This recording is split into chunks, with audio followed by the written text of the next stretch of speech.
Bonjour à tous, ici Paul Ponceau pour un nouveau podcast YouTube.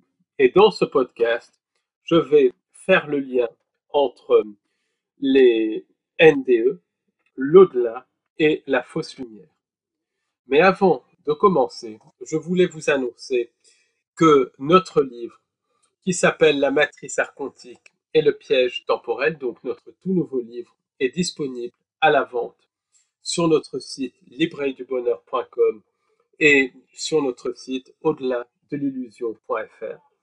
Donc vraiment, allez-y, commandez ce livre, d'autant plus qu'il y a énormément d'informations nouvelles, inédites. Pour vous donner une idée, j'ai arrêté d'écrire le livre la veille, le jour même où je l'ai envoyé chez l'éditeur. Donc c'est vraiment du frais. Donc allez-y, commandez. Sachez également que le samedi 12 avril 2025, j'organise un webinaire sur le lien entre Ange déchu et Reset. Donc là aussi, c'est des concepts totalement nouveaux. On va vraiment introduire le concept d'ange déchu. Et dans ce webinaire qui aura lieu donc le samedi 12 avril de 18h à 22h, donc c'est un webinaire de 4 heures en direct, vous aurez la possibilité de poser vos questions et puisque c'est vraiment interactif et en direct, donc inscrivez-vous. Non seulement vous soutenez notre travail, mais vous passerez un bon moment avec des informations inédites. Et maintenant, sans plus attendre, place au podcast. Donc, tout le monde a entendu parler des NDE, des expériences de mort imminente. Ces expériences de mort imminente sont une réalité absolue. Ça, c'est une certitude. Elles sont signalées depuis l'époque des Grecs anciens et elles, et elles ont été signalées dans toutes les cultures, à toutes les époques. Donc, c'est une réalité absolue et CNDE sont la preuve que la vie continue après la mort du corps physique. Donc ça, c'est une certitude. Les témoignages de NDE rejoignent les témoignages recueillis par des médiums qui sont en contact avec des décédés et rejoignent également les témoignages de voyageurs astraux qui sont allés dans le monde des morts. Et les similitudes sont vraiment éloquentes. De même, il y a des personnes qui ont vécu des NDE qui se rappellent littéralement des conversations qu'avaient les médecins.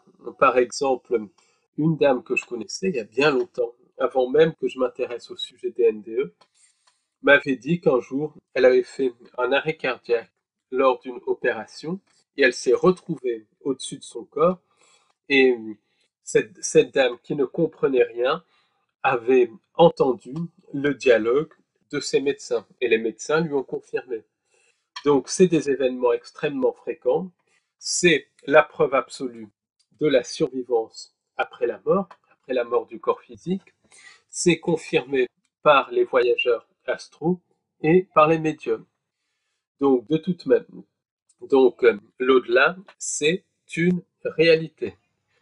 Mais comme on va le voir dans ce podcast, cette réalité de l'au-delà qui a été dépeinte comme idyllique par le mouvement New Age est tout sauf idyllique. Et on va voir que la manipulation des entités continue dans l'au-delà et que le but de l'au-delà et le but de cette matrice, c'est le recyclage de nos âmes et le vampirisme psychique. On en est toujours au vampirisme psychique et émotionnel. Et on verra vraiment que l'au-delà est la continuation de la manipulation. Donc dans une NDE typique, les personnes, les, les personnes vont voir une lumière au bout d'un tunnel. Je fais ça de manière synthétique. Je précise que je n'ai pas vécu de NDE, donc tout ça est basé sur des témoignages que j'ai recueillis des témoignages de voyageurs astraux, des témoignages d'hypnothérapeutes et des témoignages de médecins. Donc, je précise bien que je n'ai jamais vécu de NDE. Ça, c'est très important. Donc, en gros, ce qui se passe, c'est que les personnes vont être dans une situation euh, de mort, littéralement, de mort clinique, en arrêt cardiaque, et ils vont vivre euh, une expérience où ils vont se retrouver dans un tunnel avec une lumière au bout du tunnel, puis ils vont retrouver leurs proches disparus ou des êtres de lumière, et ensuite ces êtres de lumière ou leurs proches disparus vont leur dire que leur heure n'est pas venue, qu'ils ont une mission à accomplir et les faire revenir dans leur corps. Et ça, c'est confirmé par des témoignages de médiums qui parlent justement de l'au-delà, de quand les morts arrivent dans l'au-delà, ce qui se passe. Et c'est et c'est confirmé également par des voyageurs astraux. Donc, lors de phénomènes de NDE, la lumière, la lumière en tout cas, c'est vraiment la chose principale. Et c'est décrit par des médiums qui parlent avec des décédés authentiques, c'est décrit par des voyageurs astraux, et c'est décrit par des hypnothérapeutes. Ensuite, ce qui est décrit, c'est cette espèce de paradis où les gens vont se retrouver dans une dimension où tout est amour. Puis ensuite, ils vont être réincarnés pour continuer à vivre ou à évoluer. Et dans justement, selon les témoignages notamment de Michael Newton, qui recueillait des souvenirs de patients de l'entre-deux-vie lors de séances d'hypnose, tout est beau et tout est rose. Il n'y a absolument pas de jugement. Et la personne va finir par se réincarner pour évoluer. Or, la vérité, c'est que l'au-delà est une réalité absolue, ça on l'a dit, mais ce n'est pas un paradis, c'est une continuation de la manipulation. Et c'est une manipulation qui est même plus grande et plus sournoise que dans cette réalité. Le travail de Wayne Bush, par exemple, montre que la lumière n'est pas ce qu'elle semble être. De même, il y a un témoignage, et c'est un témoignage qui est capital pour comprendre un petit peu la manipulation lors des NDE, c'est le témoignage de B.W. Donc B.W. Melvin, c'est un jeune américain qui a une trentaine d'années, 25-30 ans, qui vient de faire un voyage au Mexique. Et quand il revient de son voyage au Mexique, il commence à se sentir mal, un peu envie de vomir, un peu de symptômes digestifs, de diarrhée, de choses comme ça, et de la fièvre. Donc, il se dit, j'ai attrapé la tourista, et puis il se sent de moins en moins bien. Et comme le lendemain, il doit recevoir des amis, il se, il se dit, comme il doit recevoir des amis, il se demande s'il ne va pas annuler. Finalement, il dit, allez, je ne vais pas annuler, je reçois mes amis et tout, c'est pas ça qui va m'arrêter. Mais, et bien lui en prendre pour cette décision. Mais donc, le lendemain matin, il est vraiment mal quand il se lève et il s'effondre. Et quand il s'effondre, il tombe dans le coma. Ses amis arrivent parce qu'il n'a pas annulé et ils le trouvent effondré dans le coma. Il est transporté à l'hôpital. Il fait un arrêt cardiaque. Heureusement, il est ranimé. Et là, il reste entre la vie et la mort dans le coma pendant une dizaine de jours. Finalement, il est ranimé et quand il sort de son coma, il décrit quelque chose de spectaculaire. Il décrit s'être retrouvé dans l'au-delà, mais c'est pas une expérience classique. Et quand il est dans l'au-delà, il se retrouve dans une espèce de cellules. On va dire les choses comme ça. Et de là, il contemple ce qui se passe autour. Et ce qu'il voit le terrifie. Il voit des personnes, des décédés qui arrivent dans la dimension de l'au-delà. Et la dimension de l'au-delà, c'est constitué d'une espèce de prison qui ressemble à une ruche avec des cellules qui ont la forme d'alvéoles de ruche. Dans ces alvéoles tombent des décédés qui se retrouvent complètement seuls dans des espèces de capsules de petite taille. Mais les âmes de décédés pensent qu'elles sont dans un paradis parce que c'est une espèce de réalité virtuelle, une projection 3D qui leur fait croire qu'elles arrivent dans un paradis.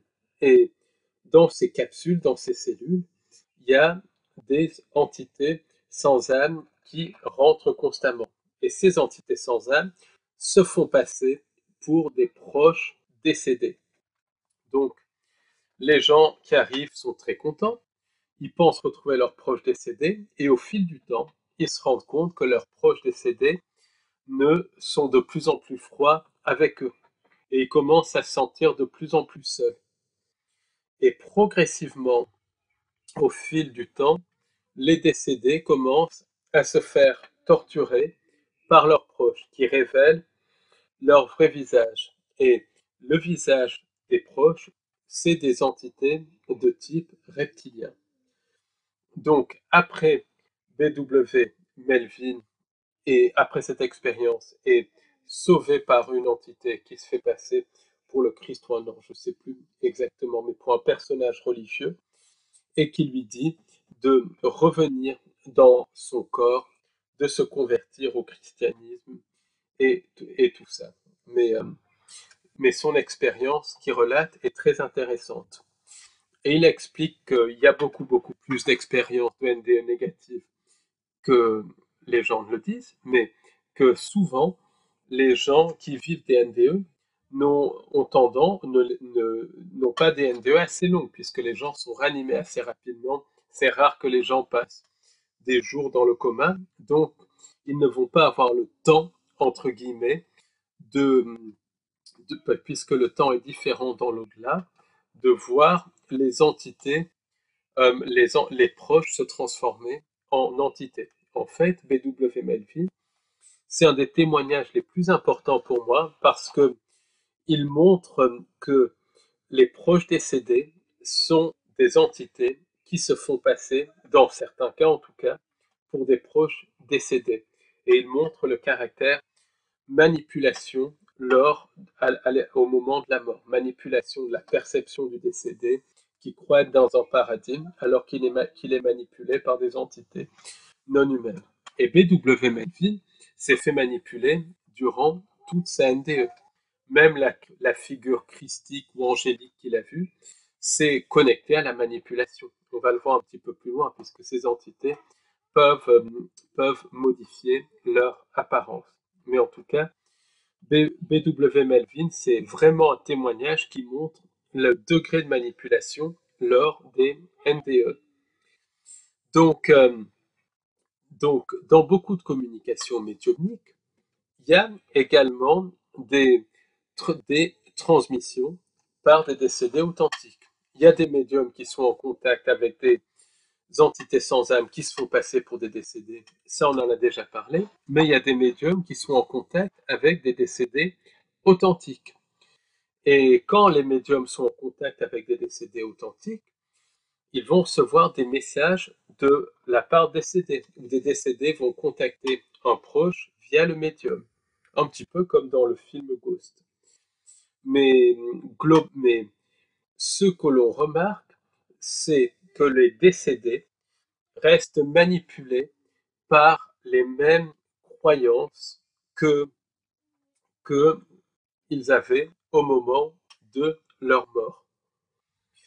Et ce qu'on peut aussi remarquer, c'est que les décédés n'apportent aucune révélation aux personnes qu'ils contactent. Alors, ça peut être des révélations qui peuvent aider la personne qu'ils contactent dans le quotidien. Si c'est par exemple une grand-mère qui réconforte son petit-fils, c'est très beau à un niveau, mais il n'y a pas d'information spirituelle spectaculaire. De même, les décédés ne vont jamais parler de ce qui s'est passé euh, en 2001 ou ce qui s'est passé en 2020. Ils ne vont pas donner de grandes révélations sur ça, alors que des chercheurs ont déjà dit ce qui se passait. Je ne rentre pas dans les détails, mais les décédés, quasiment jamais. Donc pourquoi? Parce que au moment de la mort, les décédés restent manipulés par leurs croyances. Et les entités sans âme vont utiliser les capacités créatrices des décédés et les croyances des décédés pour leur créer un au-delà virtuel, en fait, un au-delà en fonction de leurs croyances. Et le but de tout ça, ça va être de les pousser à se réincarner et à entretenir cette espèce de système de recyclage des âmes et de vampirisme psychique. Et et à terme, au terme des cycles d'incarnation-réincarnation, ce que les entités sans âme cherchent, c'est à phagocyter les âmes. Donc, euh, ça, c'est très, très important. Donc, lors de NDE, il y a beaucoup de personnes. Donc, ces, ces communications médiumniques sont confirmées par les survivants de NDE. Elles sont aussi confirmées par des voyageurs astraux et elles sont confirmées aussi par des régressions hypnotiques de personnes qui se rappellent de leur période entre la vie. Et c'est toujours pareil, la manipulation dans l'entre-deux-vie se fait en fonction des croyances. On va y revenir un petit peu plus loin. Donc, il y a des NDE, il y a des NDE aussi, et ça c'est très très important, où la personne va faire un arrêt cardiaque et ou bien va être dans une situation proche de la mort et va ensuite rencontrer des êtres de lumière. Donc c'est toujours le scénario classique. Et à un moment donné, les êtres de lumière vont se faire passer pour des anges, des guides, des maîtres ascensionnés et vont donner à ces personnes des dons pour qu'ils continuent leur mission. En fait, ces dons sont issus de la technologie d'entités sans âme. Et beaucoup, par exemple, il y a beaucoup de thérapeutes, beaucoup d'énergéticiens qui le deviennent suite à des expériences de NDE. Lors de NDE, ils vont rencontrer des entités qui se font passer pour des êtres de lumière. Ces entités vont leur donner des soins, des, des dons de guérison, des dons de soins, littéralement, et vont leur dire, voilà, vous avez une mission, vous devez revenir sur le plan terrestre pour continuer votre mission. Et ces énergéticiens qui ont les dons donnés par les entités, et ces dons sont très souvent technologiques, vont se mettre à soigner. Et au début, ça va marcher, mais au fil du temps, ça ne va plus marcher du tout, et même ces énergéticiens vont rendre, et ces thérapeutes vont rendre les gens qu'ils soignent plus malades qu'ils ne l'étaient avant. Et ça, c'est typique de la manipulation des entités. Donc ça, c'est très, très important. Quand une personne a une AND et rencontre les êtres de lumière, ou les soi-disant êtres de lumière, si la personne est ranimée, les entités vont continuer à suivre la personne. Et c'est pour manipuler la personne. Beaucoup de gourous New Age, alors, le deviennent, pas tous bien évidemment, mais certains gourous le deviennent suite à des NDE. Et ensuite, ils vont faire la propagande de la lumière, que tout est beau, que tout est rose dans l'au-delà. Quand je dis propagande de la lumière, c'est propagande de la fausse lumière. Par exemple, il y a le cas d'une dame donc, qui était athée, et cette dame athée a un accident, donc elle se retrouve dans le coma et lors de son coma, elle se retrouve dans un espèce d'enfer. Un petit peu comme B.W.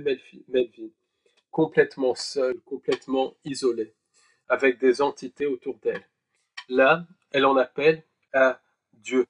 Et là, il y a un être qui apparaît, qui se fait passer pour un être de lumière ou pour le Christ, et qui qui lui dit, voilà, je vais te sauver, je vais te ramener dans ton corps pour que tu continues ta mission, pour que tu fasses la promotion de la lumière. Et cette personne est ramenée dans,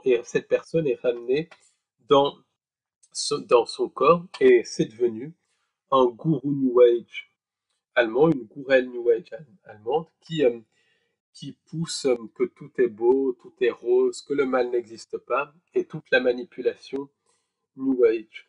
Et c'est comme ça, typiquement, que les entités prennent. Ou elles se font passer directement pour des êtres de lumière lors de NDE, ou bien elles se font passer ou bien elles mettent la personne dans un enfer synthétique, dans un au-delà, une dimension enfer de l'au-delà. La personne est ensuite ramenée et sauvée, ou soi-disant sauvée, par un être de lumière qui est en fait une entité de la fausse lumière. Et l'être de lumière va dire à la personne de faire la promotion de la fausse lumière. Et très souvent, la personne va le faire. Donc il y a beaucoup de gens dans le New Age qui tombent dedans suite à des NDE. Et puis bien évidemment à d'autres expériences spirituelles, puisque les entités sont capables d'imiter les expériences spirituelles. Elles sont capables de se faire passer pour ce qu'elles ne sont pas. Mais là, vraiment on parle vraiment du cas de NDE. Donc, comme on l'a vu, il y a des personnes qui se retrouvent dans comment on pourrait appeler ça, des paradis synthétiques, d'autres personnes qui se retrouvent dans des enfers synthétiques. Il y a plusieurs types, il y a plusieurs types de personnes qui se retrouvent, il y a plusieurs types de, il y a plusieurs types de, il y a plusieurs types d'expériences de NDE et plusieurs types d'au-delà, puisque les gens des NDE vont dans l'au-delà, qui correspond à des régions du reste du plan astral. Donc, il y a des personnes qui se retrouvent après la mort ou lors de NDE, c'est pareil de toute façon, dans des paradis, dans des paradis synthétiques, d'autres qui se retrouvent dans des enfers synthétiques, d'autres qui se retrouvent, complètement phagocytés, et d'autres qui se retrouvent dans un espèce de moyenne astrale, puisqu'il y a des âmes qui sont phagocytées après leur mort. Donc ça, on va y revenir dessus. Mais globalement, qu'est-ce que les gens vont voir quand ils décèdent et qu'ils rentrent dans cette, dans cette lumière? Alors globalement, la plupart des personnes vont voir que dans cette lumière, il y a des proches disparus ou des êtres de lumière. Si la personne, par exemple, est très proche de sa famille et que ses grands-parents décédés, ses oncles, ses tantes, ses parents décédés lui manquent, la personne va voir ses proches décédés dans la lumière. D'autres personnes qui sont très dans la religion vont voir des personnages religieux. Et ces personnages religieux vont varier en fonction de la religion de la personne. Par exemple, si une personne est chrétienne, elle va voir des personnes issues de la religion chrétienne. Si la personne est musulmane, de la religion musulmane. Hindoue, issue de la religion hindoue. Donc il y a à peu près ça. Et c'est toujours la même chose. Mais il y a des personnes, quand ils vont arriver, et c'est confirmé par autant par les hypnothérapeutes que les survivants de NDE, que des médiums ouverts d'esprit, que des voyageurs astraux, il y a à peu près 10 à 20% des gens qui, quand ils arrivent dans l'au-delà, que ce soit lors de NDE ou entre deux vies, lors d'HRE, ou que ce soit des voyageurs astraux, parce que les voyageurs astraux vont voir cette lumière, il y a des gens qui ont plus de discernement, pour une raison ou une autre, et qui vont se poser des questions sur la lumière. En gros, beaucoup de gens vont prendre pour argent comptant ce que disent les êtres dans la lumière, et on ne peut pas leur en vouloir, puisque c'est quand quelqu'un voit des personnages spirituels auxquels ils ont toujours cru, ils vont les croire. Mais il y a des gens qui se posent des questions. Et ceux qui se posent des questions vont constater que les êtres ne sont absolument pas ce qu'ils sont. Ils vont commencer à voir le vrai visage de ces êtres. Par exemple, quelqu'un était en train de regarder un proche disparu, de parler avec un proche disparu lors d'une régression entre deux vies, et il s'est rendu compte que le proche disparu avait quelque chose de bizarre. Quand il a regardé les yeux du proche disparu, il les a fixés, il s'est rendu compte que les yeux n'étaient pas humains, que le proche disparu avait des yeux comme des yeux de gris. Et après cela, malheureusement, la personne a été contrainte de se réincarner. Et ça arrive beaucoup plus fréquemment qu'on ne le pense. Il y a une personne qui vivait une NDE qui a été accueillie par la Vierge Marie. Mais il ne sentait pas. Et il a demandé à la Vierge Marie, es-tu vraiment la Vierge Marie? Et comme il faut un consentement de la part des entités, quand la personne s'est posé la question, l'entité a été en quelque sorte obligée de se montrer. Et elle s'est rendue compte que l'entité, c'était une entité de type reptilien. Dans d'autres cas, les êtres de lumière, quand les gens les fixent et se posent des questions par rapport à eux, ils prennent une forme d'être d'entité de type poulpe, avec une espèce de peau, très brillante où ils peuvent voir leur reflet dedans. Et ça, c'est très intéressant, puisque selon la chercheuse Béatrix Stelberg, donc une chercheuse allemande, Béatrice Lucia Stelberg, certains êtres qui se font passer pour des êtres de lumière vont refléter l'amour qu'il y a dans l'âme de la personne. Et donc les personnes vont être inondées d'amour, mais ce n'est pas l'amour qui vient de l'entité, c'est leur propre amour qui se reflète dans ces entités. Elles leurrent les personnes par l'amour qu'elles ont en elles. Par exemple, quelqu'un qui arrive au niveau de la lumière et qui est content de revoir sa tante décédée, par exemple, va donner de l'amour à sa tante. Et l'entité va refléter cet amour et la personne va recevoir son propre amour. Ensuite, ça crée un lien avec l'entité et l'entité va créer des liens pour inonder la personne d'amour, pour donner à la personne la sensation que la personne est envahie d'amour. Et là, une fois que ça arrive, la personne est absolument prise par les entités. Alors, dans l'église Saint-Sulpice à Paris, il y a une scène, il y a justement une peinture à l'arrière de l'église où on voit des anges qui tiennent des miroirs. Donc, c'est une espèce de scène de paradis classique. Et pour moi, et dans un des miroirs, il y a une espèce de figure très bizarre qui ressemble au démon Ahriman. Donc, c'est très difficile de la voir. Elle n'est pas connue, cette peinture, elle est tout au fond.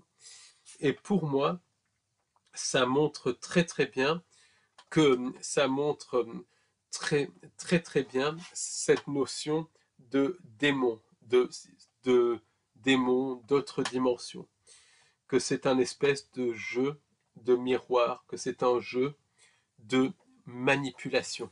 Donc, c'est décrit de manière subliminale dans les églises, mais beaucoup, et dans d'autres peintures, des peintres comme Jérôme Bosch, par exemple, avaient compris qu'après la mort, c'était pas le paradis comme les gens le disaient. Donc, pour retenir ça, globalement, ce qu'on peut dire, c'est que il y a il y a dans la lumière, dans cette espèce de lumière blanche qui est une lumière synthétique, il y a des entités.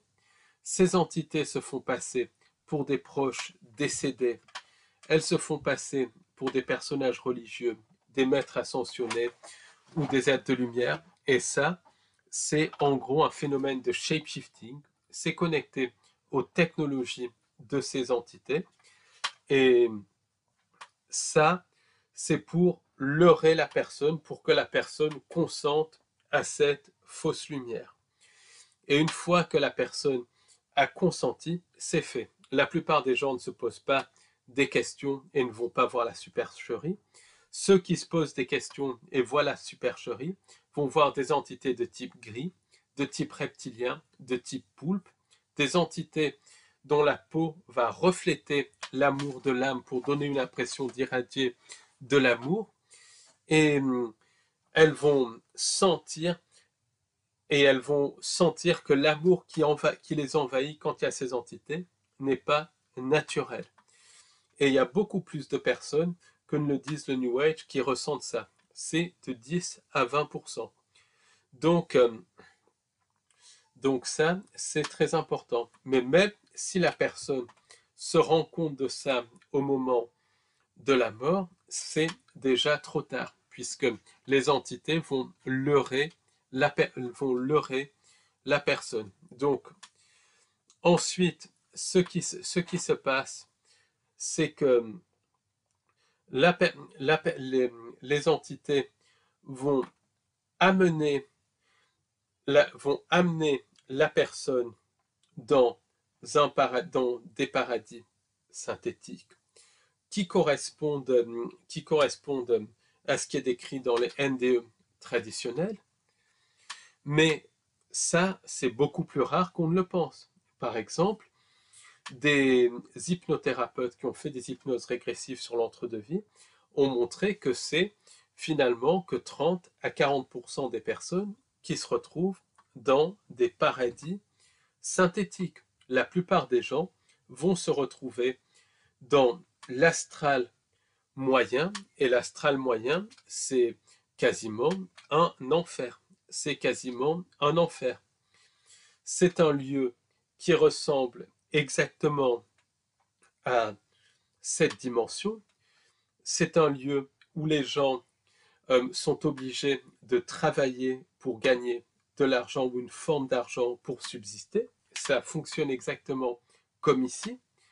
C'est un lieu où il y a des séances d'endoctrinement par des entités qui se font passer pour des êtres de lumière, qui disent aux gens, qui mettent les gens dans la culpabilité et qui les poussent à se réincarner. Donc c'est une réalité qui ressemble comme deux gouttes d'eau à cette réalité physique. C'est une réalité où il y a même des conflits, où il y a des guerres, c'est le miroir de cette réalité.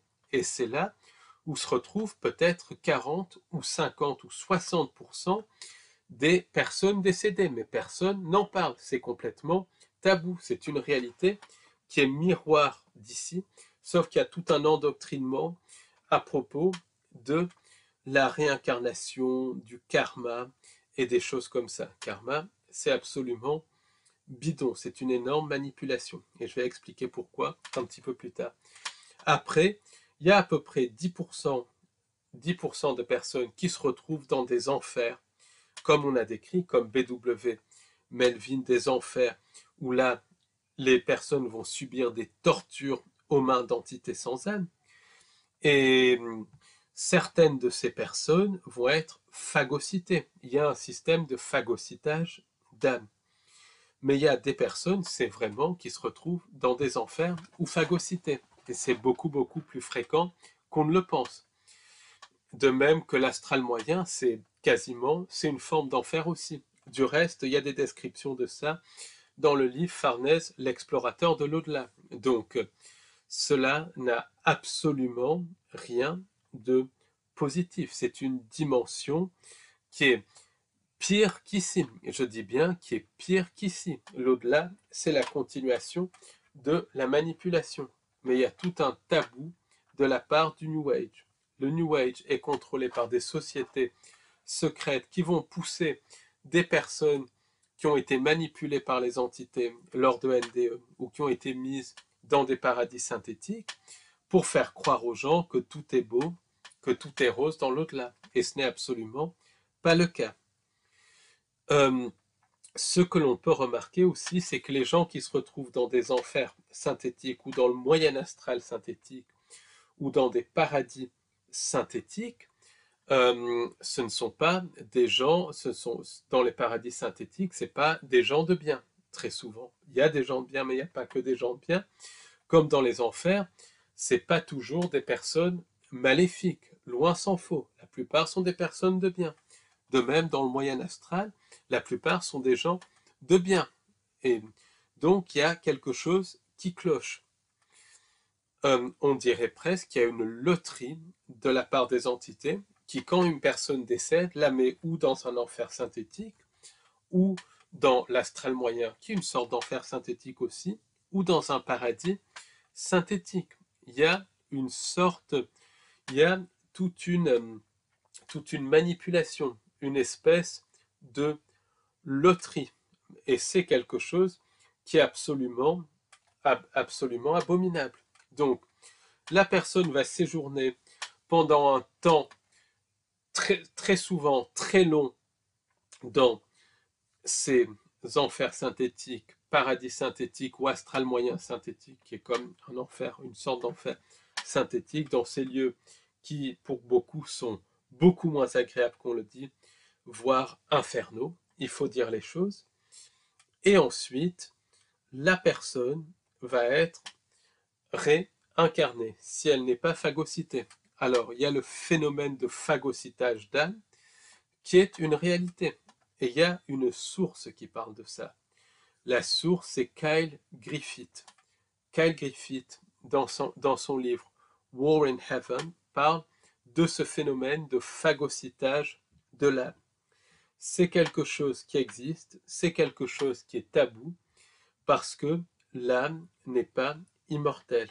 L'âme peut être littéralement phagocytée par les entités sans âme. Et c'est le but de ces entités, c'est à terme de nous phagocyter ou nous leurrer à consentir au phagocytage de l'âme. Et ça se fait par l'intermédiaire du transhumanisme et des choses comme ça.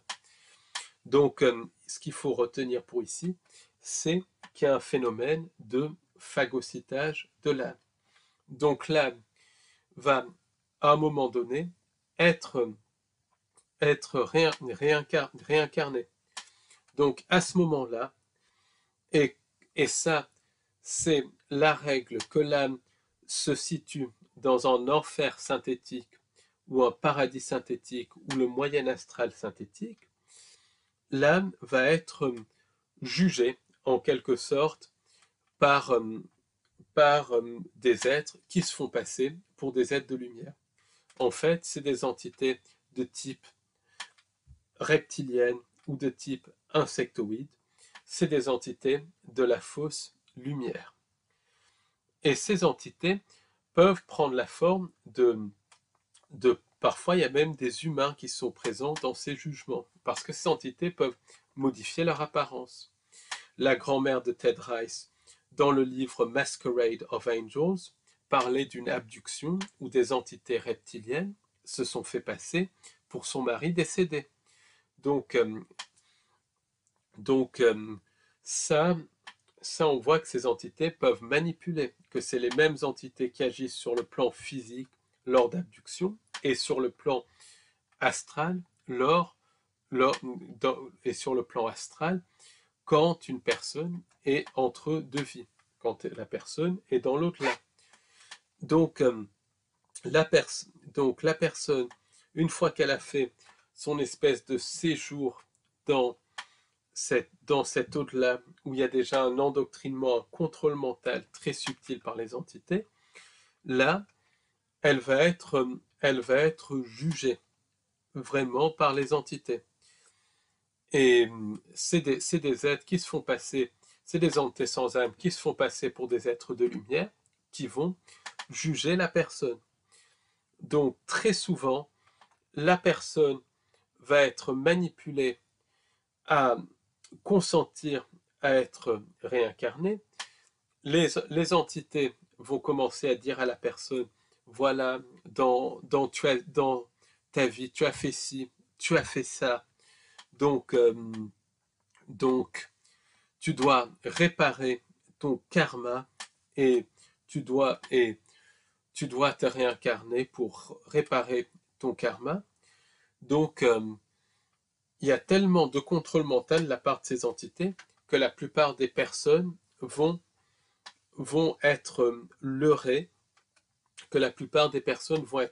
par ça et vont consentir à être réincarnées. Et très souvent, les entités vont créer la culpabilité sur des petites choses. Par exemple, et ça c'est un témoignage que j'avais reçu, une personne qui avait vécu une NDE, les entités, quand elle revenait à son corps, lui avaient dit qu'il y a une erreur à réparer, et c'était une poupée que la personne avait volée quand elle était petite, une misérable poupée, et les entités lui ont fait sentir une espèce de culpabilité, une espèce de contrôle mental pour une poupée volée. Et c'est comme ça qu'elles procèdent. Elles prennent un détail trivial pour créer de la culpabilité, pour leurrer la personne à se réincarner. C'est une énorme moquerie. C'est ce que confirment les hypnothérapeutes, c'est ce que confirment les voyageurs astraux, et c'est ce que confie Lucia Beatrice Stelberg, aussi une chercheuse allemande qui est une des seules qui a vraiment compris la manipulation des NDE. Wayne Bush aussi parle de tout ça. Donc la personne va ensuite consentir à se réincarner dans une vie simultanée, puisque la réincarnation ne se fait pas de manière linéaire, mais on peut être réincarné dans le passé, dans le futur ou dans le présent, puisque tout est simultané. Et ce n'est pas un processus évolutif, c'est un processus d'évolutif si on ne fait pas un travail sur nous et si on n'a pas un discernement qui a comme seul but de nourrir par le louche les entités non humaines. Donc c'est quelque chose qui est absolument, voilà, c'est quelque chose qui est vraiment terrible. Et déjà, c'est biaisé puisque tout pendant le séjour dans l'astral, les souvenirs sont déjà en partie effacés. Donc la personne va culpabiliser de faits dont elle ne se rappelle déjà presque plus ou beaucoup moins, et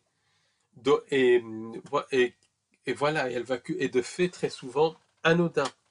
Et c'est là où va commencer la manipulation du karma, qui est une création des entités sans âme pour leurrer les gens à se réincarner.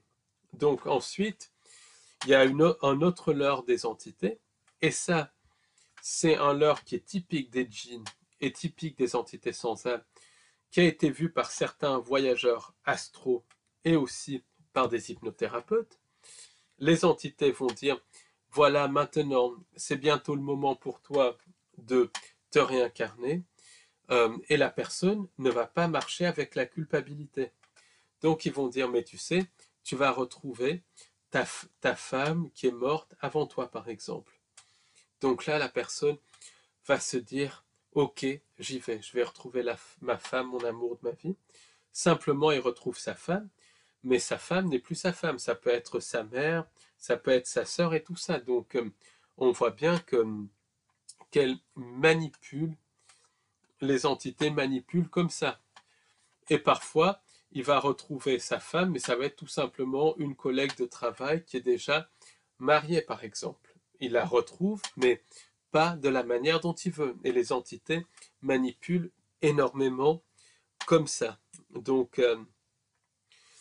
ça, c'est terrible. Si tout ça ne marche pas, les entités vont carrément dire, ben, tu vois, dans ta vie passée, tu as beaucoup de souvenirs que tu n'as pas pu réaliser. Et là, la personne se rappelle vaguement, oui, il y a des souvenirs que je n'ai pas pu réaliser, il y a des rêves que je n'ai pas pu réaliser, mais ça va être flou, mais il va s'en rappeler, puisqu'il y a l'amnésie qui se met, mais il va s'en rappeler, et les entités vont lui injecter du regret par rapport à ce qu'il n'a pas pu faire. Donc il va lui dire, voilà, tu consens à tel ou tel chemin de vie, et là, tes souhaits se réaliseront. Par exemple, la personne voulait être acteur de cinéma, donc elle n'a pas pu être acteur de cinéma dans sa vie antérieure, entre guillemets, qui est simultanée. Donc là, ils lui disent, tu vas être acteur de cinéma. Donc la personne est toute contente, elle se réincarne, et elle rentre dans une nouvelle vie où elle devient acteur de cinéma. Ses souhaits se réalisent, simplement, à 25 ans, elle meurt dans un accident de voiture et est repartie pour un cycle de réincarnation. Donc ça, c'est le genre de manipulation perverse de ces entités. On a affaire vraiment à de la perversion pour extorquer le consentement des gens. Et puis ensuite, ces entités, elles peuvent leurrer les personnes, aussi, euh, d'une manière à ce qu'elles soient réincarnées. Par exemple, il y avait une personne qui avait compris, et qui avait compris que tout était manipulation. Donc la personne a dit, non, moi ça suffit, je pars maintenant, je refuse de me réincarner.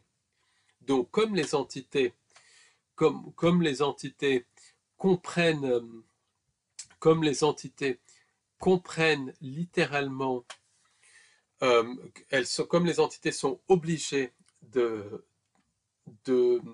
dans le cadre de la loi du consentement, elles ne pouvaient rien faire. Donc elles ont leurré la personne d'une autre manière. Par les pensées intrusives, la personne s'est mise à entendre dans sa tête, va par d'ici et cherche la lumière. Donc la personne est partie et elle a vu la lumière. Et en fait, la lumière, c'était une fausse lumière. Et quand elle a consenti à la lumière, elle a consenti à être réincarnée. Donc les manipulations de ces entités sont extrêmement cruelles. Donc ça, c'est très important.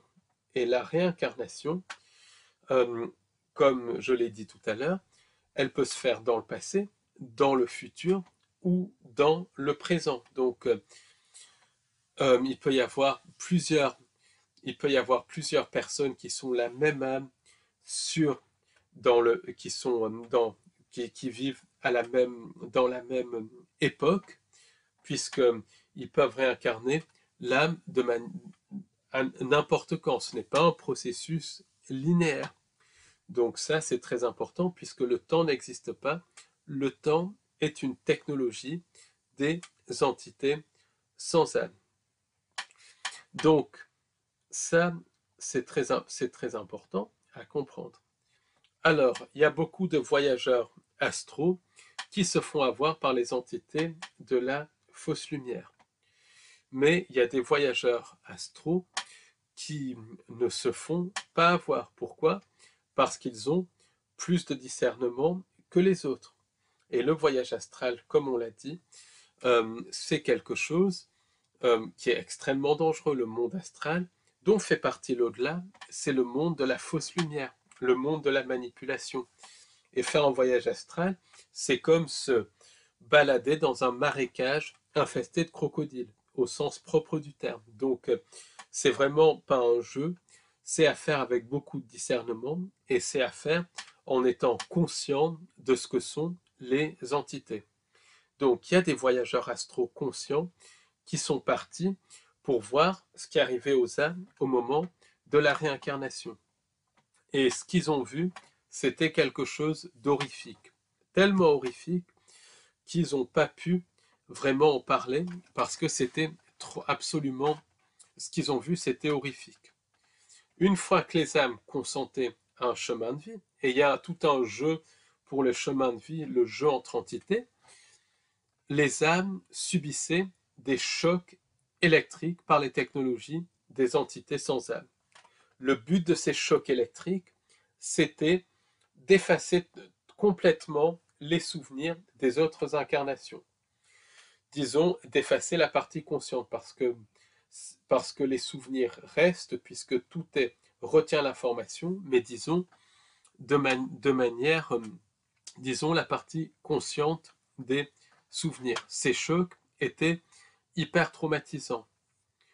Mais ensuite, dans certains cas, l'âme était dissociée et fragmentée par des technologies. Toujours pareil, c'est absolument abominable, c'est de la torture.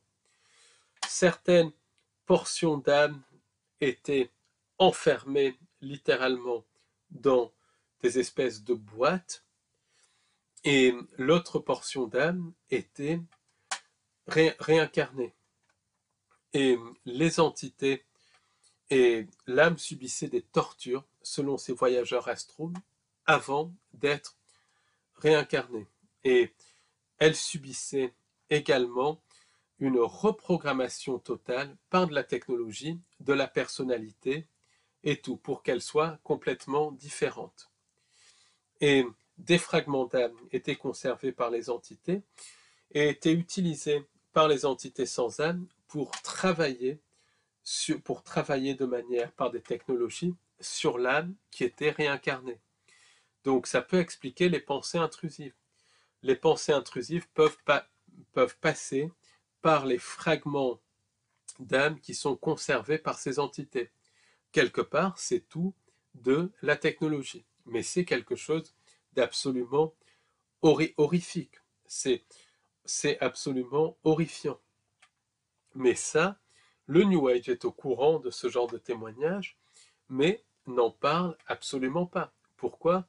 Parce que c'est quelque chose qui est totalement tabou. Parce que ça expose vraiment ce que sont les entités. Ça expose aussi que la manipulation se poursuit dans l'au-delà. Donc ça, c'est vraiment important à comprendre. Et, et pendant l'incarnation, les entités sans âme peuvent aussi jouer avec le chemin de vie. Donc, j'ai émis l'hypothèse qu'il y a des espèces de comment on peut appeler ça, de combats entre factions d'entités pour qu'il y a des combats entre factions d'entités pour contrôler le chemin de vie d'une personne. Ces combats commencent entre deux incarnations, mais se poursuivent dans l'incarnation, et ça explique les coups du destin, les choses comme ça. Et c'est ça que les Grecs anciens avaient compris, qu'on est des jouets des dieux. Mais en tout cas, il y a déjà, il y a un effacement des souvenirs de l'âme, une modification de la personnalité de l'âme et une dissociation de l'âme par ces entités pour qu'elle garde toujours un fragment d'âme, pour que l'âme se sente dissociée et pour pouvoir travailler sur la personne pendant qu'elle est incarnée. Donc c'est une manipulation qui n'en finit pas. Et dans certains cas, les âmes sont phagocytées par les entités non humaines. Et ça, ces fragments d'âme, il y a une médium qui nous en a parlé. Et elle nous avait expliqué que les entités gardaient des fragments d'âme de personnes dans des espèces de jarres. Et ça confirme ce qu'on dit des voyageurs astraux. Et ça confirme aussi le travail de Lucia Beatrice Stelberg, donc cette hypnothérapeute allemande. Donc, c'est confirmé, c'est confirmé par des sources différentes, cette espèce de torture, de contrôle mental, de dissociation de l'âme. Et ça dissocie aussi les gens pour qu'ils soient mieux contrôlés entre deux incarnations. Et le but de tout ça, c'est de vampiriser les émotions, parce que le vampirisme a lieu dans la vie physique, mais il a aussi lieu entre deux incarnations. Beaucoup d'hypnothérapeutes ont montré, et des voyageurs astraux, mais aussi ont montré, et des médiums aussi ont montré, que l'énergie émotionnelle, l'énergie psychique des âmes continue d'être récoltée par les entités entre deux incarnations. Quand une âme consent aux êtres de la fausse lumière qui la pousse à se réincarner, aux espèces de lords, aux espèces de seigneurs du karma, c'est seigneurs du karma en français, quelque part, il y a un vampirisme psychique et un vampirisme émotionnel. Donc l'extraction de louche se poursuit. Quand il y a les rituels sataniques, dans cette réalité, les entités se nourrissent de l'énergie de souffrance. Quand dans l'au-delà, l'âme est dissociée, fragmentée, torturée, les entités se nourrissent aussi de cette énergie de souffrance. Donc, on voit bien que l'extraction de louche continue, et dans cette vie, et dans l'au-delà. Et il y a vraiment aussi ce phagocytage d'âme. Et ça, c'est un tabou, mais les âmes sont phagocytées. Et pourquoi il y a beaucoup d'âmes qui ont été incarnées à notre époque? C'est pour qu'elles soient phagocytées. C'est puisque on est dans la période où le transhumanisme et le phagocytage de l'âme se met en place. C'est le programme des entités sans âme. Mais une âme peut être incarnée autant 1000 ans dans le futur que 1000 ans dans le passé. De toute manière, c'est le jeu des entités qui se termine par le vampirisme puis le phagocytage si l'on ne saisit pas déjà si l'on ne saisit pas la présence de ces entités, si l'on ne fait pas un travail sur nous pour vibrer au-delà de ces entités, pour prendre conscience de ces entités et pour créer une réalité qui vibre au-delà de ces entités. Donc, vous allez me demander comment les entités sans âme capturent des âmes. Donc, ce qu'on peut dire, c'est que il y a les mythes qui parlent justement de cadeaux empoisonnés pour nous leurrer à consentir à la fausse création. Et ça a été fait de manière quasi certaine par des technologies qui ont leurré l'humain de la vraie création à consentir à la fausse création. Donc c'est le symbolisme du péché originel, un consentement à la technologie et un faux âge d'or qui est la Tartaria pour nous leurrer à consentir à la fausse création. À partir du moment où un certain pourcentage, pas forcément très élevé, d'humains ont consenti à cette fausse création et au faux âge d'or, où il y a un consentement à prendre n'importe quel humain. Donc, il y a des personnes qui se retrouvent dans cette matrice parce qu'elles tombent dans des vortex ouverts par les entités sans âme, des pièges. Il y a d'autres personnes qui sont leurrées. Il y a d'autres personnes de la vraie création qui sont leurrées par les entités, qui se font passer pour des personnes qui appellent au secours et tout ça. Par exemple, il y a cette femme américaine, Isabella Green.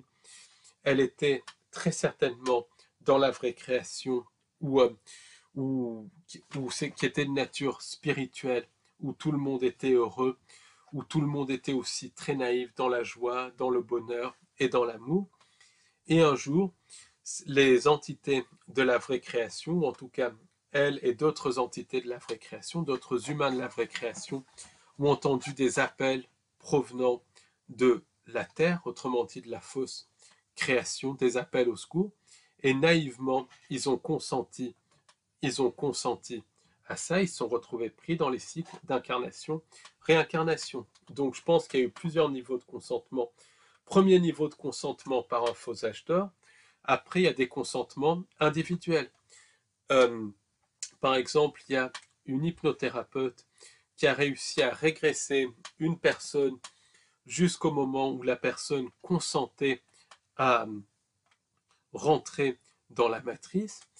Et en fait, la personne avait reçu une communication télépathique d'un être qui se présentait comme un être de lumière et qui lui disait que la Terre était magnifique et tout. Donc que la Terre, quand je dis Terre, c'est la fausse création, était magnifique et tout.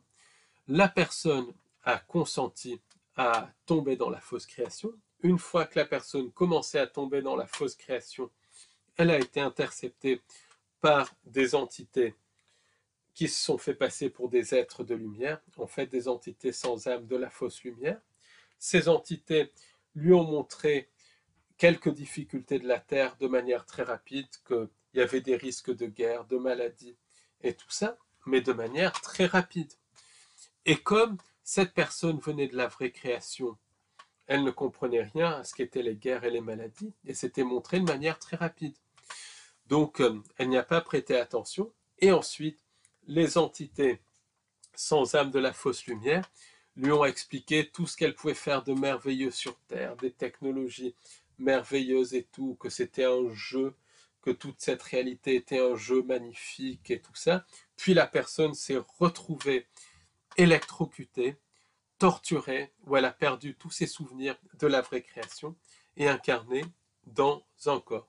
Et c'est ainsi qu'ont commencé les cycles d'incarnation, réincarnation. Donc, on voit que la chute se fait à la fois par un consentement à des technologies via les pensées intrusives, mais aussi par des consentements individuels. C'est de toute manière à plusieurs niveaux. On aura l'occasion d'y revenir. Donc, ce qui est important de comprendre, c'est que on est dans une fausse création et que la manipulation se poursuit dans l'au-delà, que la manipulation est même beaucoup plus importante dans l'au-delà que dans cette réalité. Et que le but des entités, c'est de vampiriser, de nous vampiriser en corps physique, mais aussi de nous vampiriser entre deux incarnations, de nous pousser dans les cycles d'incarnation, réincarnation, jusqu'à phagocyter nos âmes. C'est un système de vampirisme et de phagocytage de l'âme, couplé à un système de torture. On le voit avec tout le contrôle mental des programmes comme MKUltra et tout, qui sont reliés au réseau satanique, et on voit que c'est la même chose dans l'au-delà. Donc comment faire? Alors, il y a des personnes qui disent que c'est éviter le tunnel de lumière. Ça, c'est clair, c'est net et c'est précis. Mais le problème, c'est que toutes nos croyances sont exacerbées, toujours pareil, selon Wayne Bush, selon les hypnothérapeutes et les voyageurs astraux, et même selon certains médiums. Nigel Kerner aussi, par une autre approche, disait la même chose. Donc c'est très difficile, mais en gros, c'est la chose à faire.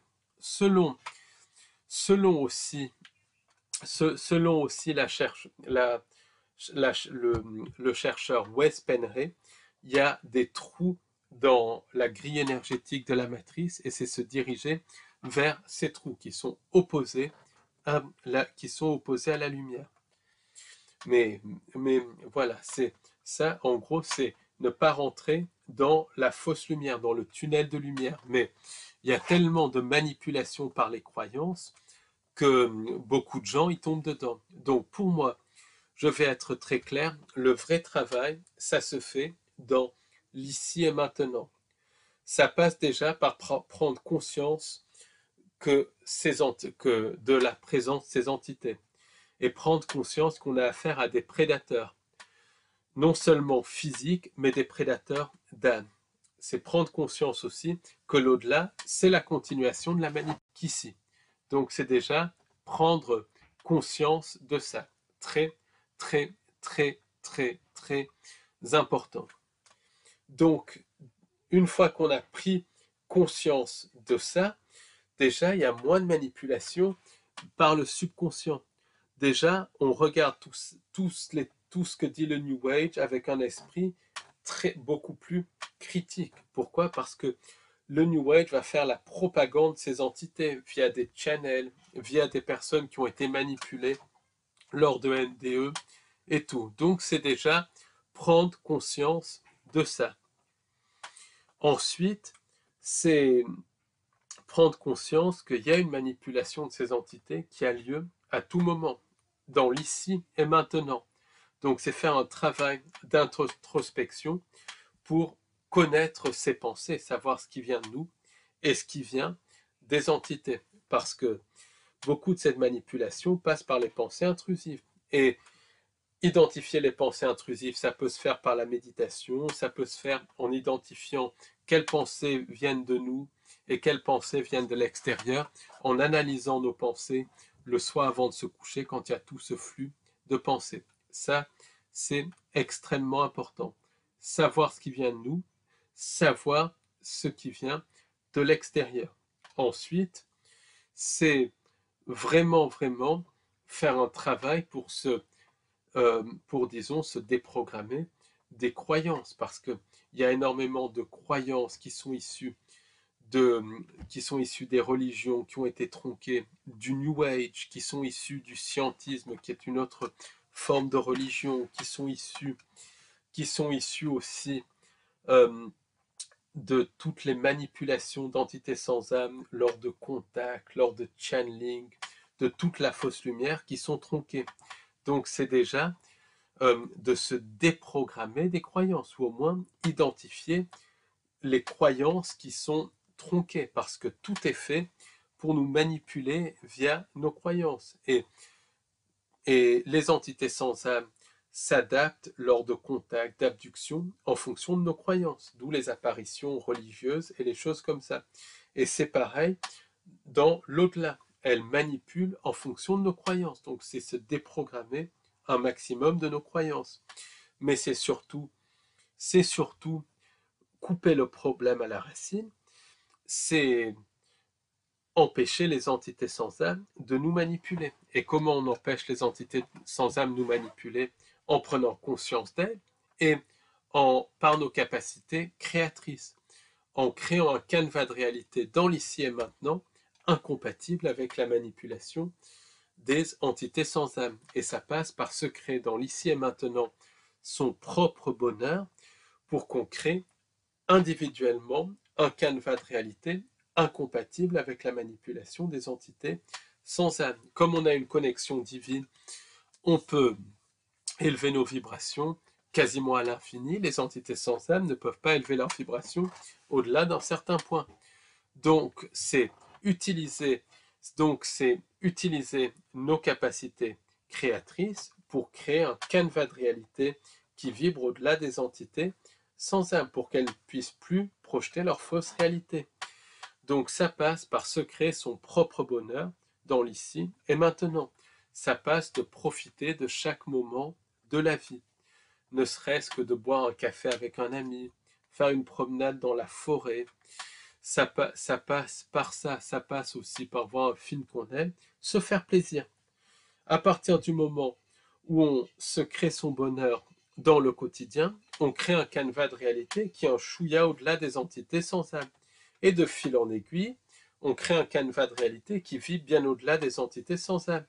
Donc qui est incompatible avec la réalité projetée par les entités sans âme. Donc on commence à créer notre propre réalité dans l'ici et maintenant. Et ça explique qu'il y a des gens qui sont ici, dans cette réalité, mais qui ne sont atteints par rien, qui sont dans une espèce de joie, dans une espèce de bonheur, parce qu'ils ont compris ces entités et qui se créent leur propre bonheur dans le quotidien. Il y a le cas, et j'en ai déjà parlé, de cette dame d'un certain âge, mais quand on la voit, elle fait déjà beaucoup plus jeune, et c'est la joie, c'est le bonheur. On sent qu'elle est à la fois ici, mais à la fois pas là. Quelqu'un tout à fait terre à terre, mais il y a quelque chose en plus, une joie, un bonheur. Pourquoi? Parce qu'elle a compris la manipulation des entités et elle se crée son bonheur dans le quotidien. Et c'est ensuite transmettre ce bonheur à un maximum de personnes par des gestes, tout simplement un sourire à quelqu'un, c'est tout simplement être à l'écoute d'un ami ou un truc ou des choses comme ça, pour que individuellement et collectivement, on crée un canevas de réalité incompatible avec la manipulation des entités sans âme. De fil en aiguille, on finit par créer un canevas de réalité totalement incompatible avec les entités sans âme. Elles ne peuvent plus projeter leur fausse création, et donc, on finit par projeter notre propre réalité, une réalité humaine. Et ça, c'est valable pour cette réalité, mais cette réalité humaine se poursuit dans l'au-delà, et de fil en aiguille, toutes ces manipulations d'incarnation et de réincarnation cessent, puisque on crée une réalité, on crée une réalité humaine, et ça, c'est extrêmement important. Donc ça passe, et vraiment la solution, c'est prendre conscience de ces entités sans âme, c'est profiter de chaque instant de la vie, ici et maintenant. Ça passe par se créer son propre bonheur, transmettre un maximum de bonheur pour qu'on crée une réalité humaine. À ce moment-là, tout ce système de contrôle, que ce soit de la réalité physique ou de l'au-delà, s'effondre. C'est à nous de transformer cette fausse création en vraie création. Et c'est ça, la vraie alchimie. Et c'est ça, je pense, le plus important.